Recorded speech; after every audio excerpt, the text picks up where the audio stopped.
You want to be cabin crew? If you're serious about reducing the possibility of rejections, then this video is for you.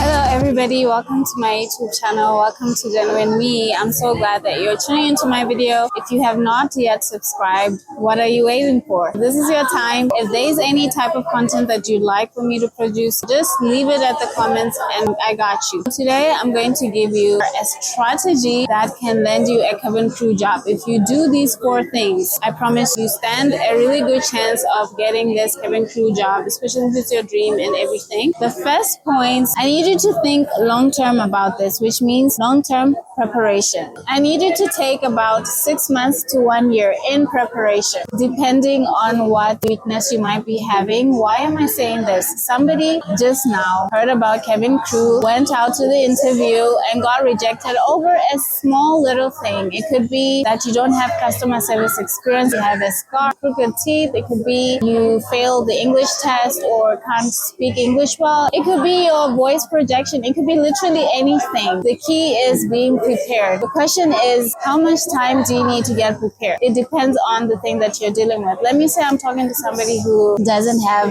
customer service experience. Girl or dude, you need 1 year customer service experience. And if you're passionate about getting this role, you better do what you gotta do. There's no use to keep going to the interview and get rejected for one thing. You might have a massive work history, but if it's not customer service related, it can get in the way of you getting this job, especially if, let's say, you are applying to Emirates. You know, with Emirates, they even note it down as a requirement. When you reach the final interview, the one-on-one interview, they're only asking you customer service questions. So if you don't have customer service experience, there's nothing that they can ask you, and that is why they are rejecting you. Do what you need to do. If you need to get that experience, go for it just for 1 year. And if you are struggling to get that job that is customer service based, just volunteer. At the end of the day, what matters is the experience. You get that reference, you get your cabin crew job. You get that out of your way. If you're somebody who maybe is struggling with English, there's online English tests, self-testing websites. If maybe you have a scar, any area that is exposed when you're wearing the cabin crew uniform, if you have a scar on those areas, look into if you can do something about that scar. If it's laser removal, go for it. When you do laser removal, it requires a healing period. It needs time as well. But at the end of the day, it's worth it because you really want this job. If it's like a teensy-bitty visible scar, look into creams that can help you. That's why I'm saying give yourself time. You don't just hear about cabin crew and then next week you're going. Look at all the things and all the possible reasons that you might get rejected. If it's something that you can work on for a month, then it's fine. Work on it and go give it a try. I know most people get rejected once, and once they get rejected twice, they think it's over. Tried many times, been rejected many times, so I'm not gonna do this anymore. No. Try to get the obstacles off the way. The real goal is to get the job. I know somebody who tried 9 times, but I don't want to do that. I'm sorry. And also, you know, there's this thing about repetition and about feeling prepared. Have you ever worked into an interview and you're not prepared? Zero confidence. But if you know you've worked on yourself, you took the time, like even when you write an exam, bro, you give yourself time. Another thing is acne. If you're having bad acne on your face, please take time, find the right products, change your diet. What is causing the acne? Work on it.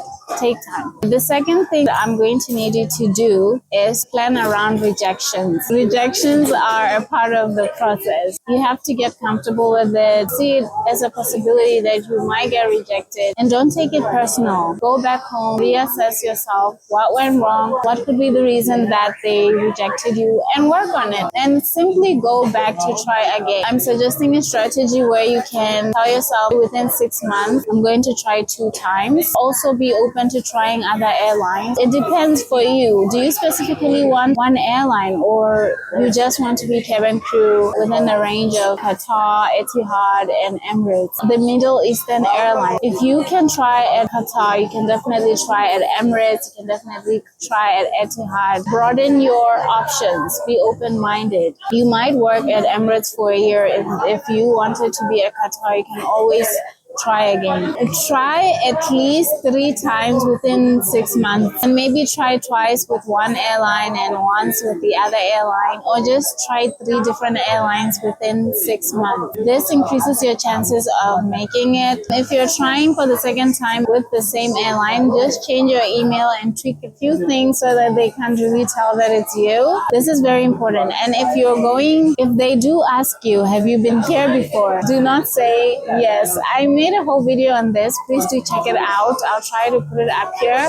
You're simply telling them that you've been rejected before. They will definitely ask you, why didn't you make it the first time? None of the people who've actually said, yes, I've been here before, have ever progressed to the next level. The reason why I'm saying try 3 times within 6 months, that way within a year, you would have tried like 6 times altogether. That's increasing your chances. I mean, girl. The more times you try, the better. Qatar is strict with scars. Emirates is strict with teeth. They really want a perfect smile. So you have to give them that smile, okay? That's why with the first point I'm saying, if you have a teeth problem, fix it.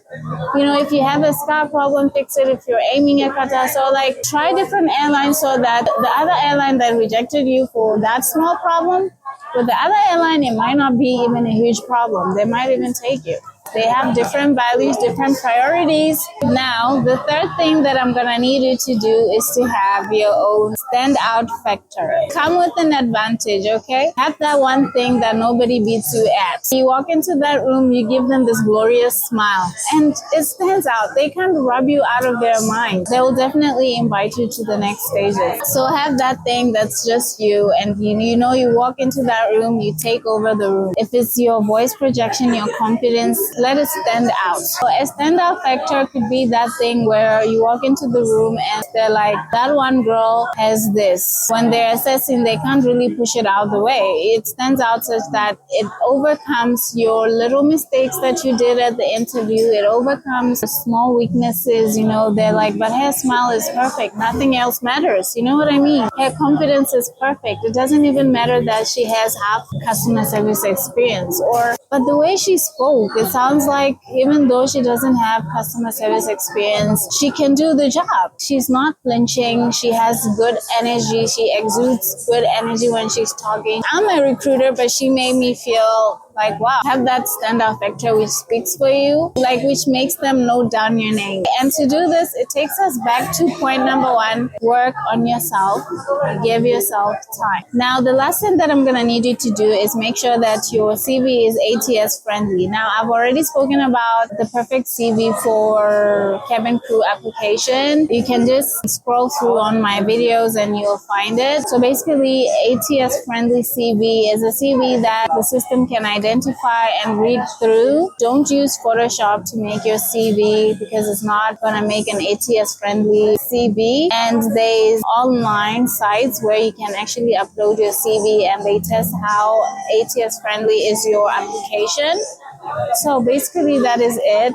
You wouldn't like to have done all of this and then you apply and then you don't get a response. Make sure that your application is ATS friendly. So after you've done all of these things from the tips that I've given you already, all you need to do is practice the possible interview questions, practice your voice projection, go watch more cabin crew videos just to know what's involved in the interviews.